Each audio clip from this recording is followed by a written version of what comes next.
हमारे HRTC के अब 50 इयर्स, अभी 50 इयर्स चले हुए हैं और 2 अक्टूबर 2024 को हमारे 50 इयर्स कंप्लीट हो जाएंगे।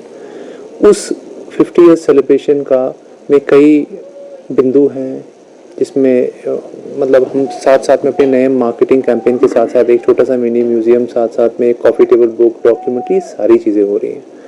तो उसके साथ साथ मतलब मिनी म्यूज़ियम जो है वो हमारे ऑर्गेनाइजेशन की हिस्ट्री, वेरियस बस मॉडल्स, उन सारी चीज़ों को हम दर्शाना चाहते हैं और एक उसमें हम ज़्यादा खर्चा भी नहीं करना चाहते। तो हम एग्जिस्टिंग अपने ऑफिस बिल्डिंग के अंदर ही उसको एक तरह से वॉक थ्रू एक्सपीरियंस देना चाहते हैं, ना मात्र अपने एम्प्लॉयज़ को, बस वो सब लोग जो HRTC के ऑफिस में आए या जो दिलचस्पी भी दिखाना चाहते हो, देखना चाहते हो, वो आके देख सकते हैं। यहीं पे किया जाएगा ये? बिल्कुल बिल्कुल, ये हमारे ही, इसमें कोई एक्स्ट्रा खर्चा नहीं होगा इंफ्रास्ट्रक्चर पे।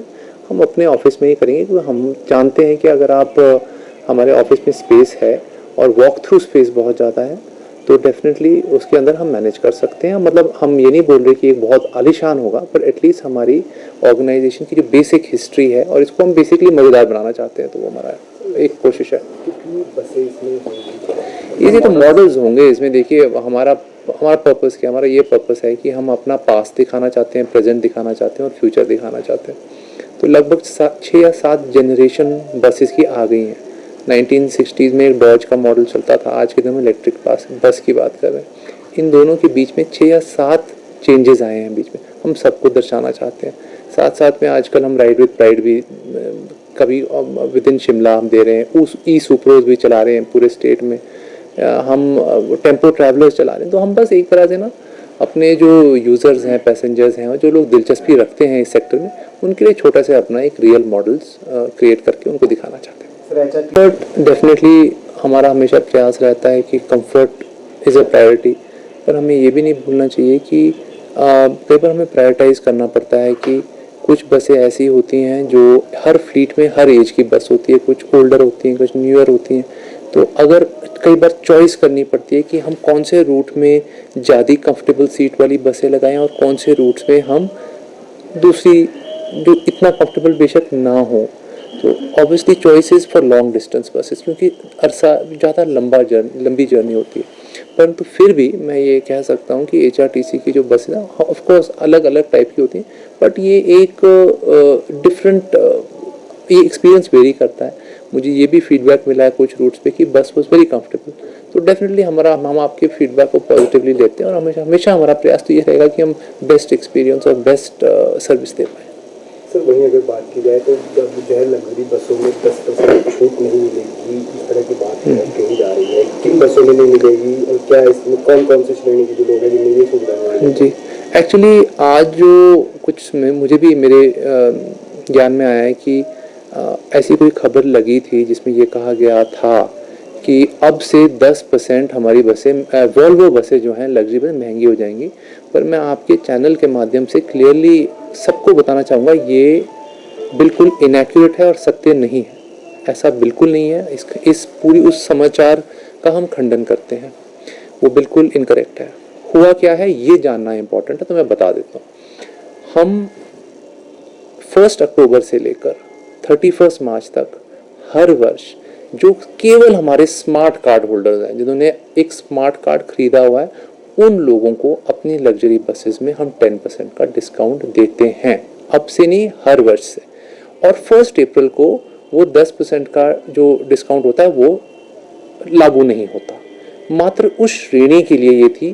परंतु जिस तरह से उस समाचार को बताया गया, ऐसे बताया गया कि ऐसे हमने रेट्स बढ़ा दिए और सबके लिए बढ़ा दिए, ऐसा कुछ नहीं हुआ है। ये मैं आपको पूरी गारंटी से कह सकता हूँ। आम पब्लिक के लिए मान्य रहेंगे? Yes absolutely. चाहे वो भारी राज्यों में जाएगी? हाँ, मतलब कोई चेंज नहीं हुआ है रेट में। हम सरकार की अनुमति के बिना रेट चेंज कर ही नहीं सकते, ऐसा कुछ नहीं।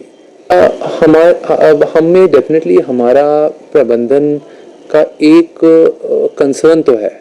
हमें डेफिनेटली लगता है कि हमारे जो चालक हैं, परिचालक हैं, बहुत मेहनत करते हैं और डेफिनेटली बेसिक सिक्योरिटी उनका राइट है ना।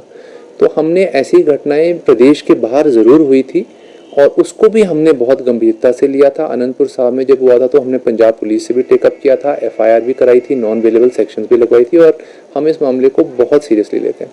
दुख की बात है जब ये मामला हमारी स्टेट के अंदर होता है, वो भी शिमला से मात्र 20-25 किलोमीटर दूर, तो वो डेफिनेटली हमारे लिए चिंता का विषय था। परंतु मैं ये ज़रूर कहना चाहूँगा, हमें पुलिस से सपोर्ट ज़रूर मिला, बहुत अच्छा सपोर्ट मिला, और हम आशा करते हैं कि ऐसी घटनाएं भविष्य में ना हो। सर वहीं एक जो है आपने मुहिम शुरू की है कैशलेस बस सर्विस, तो क्या उसको लेकर प्लानिंग है? क्योंकि अभी तो सिर्फ शिमला शहर में एक्सपेंड किया जाएगा पूरे हिमाचल में, अभी कहाँ इसकी तैयारियाँ? हाँ जी बिल्कुल, इसको बल्कि आपने मुझसे जो सवाल पूछा मैं ये बताना चाहूँगा, हमारा टारगेट है कि 30 मई तक पूरे हिमाचल के समस्त जो हमारे 31 यूनिट्स हैं उन सब में हम कैशलेस हो जाएंगे, और हमने इसका एक रोल आउट प्लान बनाया है। अभी मैं आपको बताना चाहूँगा कि शिमला लोकल के साथ साथ हमारी वॉल्वो बसेज में भी अधिकतम हमने रोल आउट कर दिया है। हम इसके साथ साथ नाहन, सोलन, पालमपुर, सुंदरनगर, हमीरपुर, धर्मशाला, मंडी, बिलासपुर, नगरोटा, सरकाघाट, बैजनाथ, ऊना और धर्मपुर में हमारा टारगेट है 30 अप्रैल का। मोटा मोटा ये टारगेट है, 5-6 दिन ऊपर नीचे हो सकता है, बट ये हमारा टारगेट है इन ब्लॉक्स का। उसके बाद हम अगले 16 पे, अगले 15 जो बचते हैं उन पे चले जाएंगे, तो हम मानते हैं महीने के अंदर हम उनको भी लागू कर देंगे। इसके साथ साथ जो हमारा अगला है वो है नेशनल कॉमन मोबिलिटी कार्ड। तो HRTC पूरे प्रदेश में पहली ऑर्गेनाइजेशन होगी जो NCMC कार्ड भी अप्लाई करेगी। बहुत कम कॉरपोरेशंस हैं पूरे देश में जिन्होंने इसको अप्लाई किया है, तो ये भी हमारे लिए एक टारगेट है और हम इसको पूरी तरह से अचीव करेंगे। रिस्पॉन्स कैसा मिल रहा है सर अभी लोगों का जिससे कैशलेस हुई बसें? हमारा रिस्पांस इंटरेस्टिंग है। हमें हो रही हैं ट्रांजैक्शंस। हमने अभी जैसे शिमला लोकल में मैंने पिछले हफ्ते इसका थोड़ा सा हमने रिव्यू किया था, तो हमने ये पाया था कि हो रही हैं ट्रांजैक्शंस, छोटे छोटे अमाउंट्स में लोग डेफिनेटली इसको यूज़ कर रहे हैं। 15-20 हज़ार की ट्रांजैक्शंस हो रही थी, तो मुझे लगता है वो भी एक शुरुआत है। अब जैसी जैसी नंबर ऑफ मशीन्स बढ़ेंगी तो खुद ब खुद इसका यूजेज भी बढ़ेगा।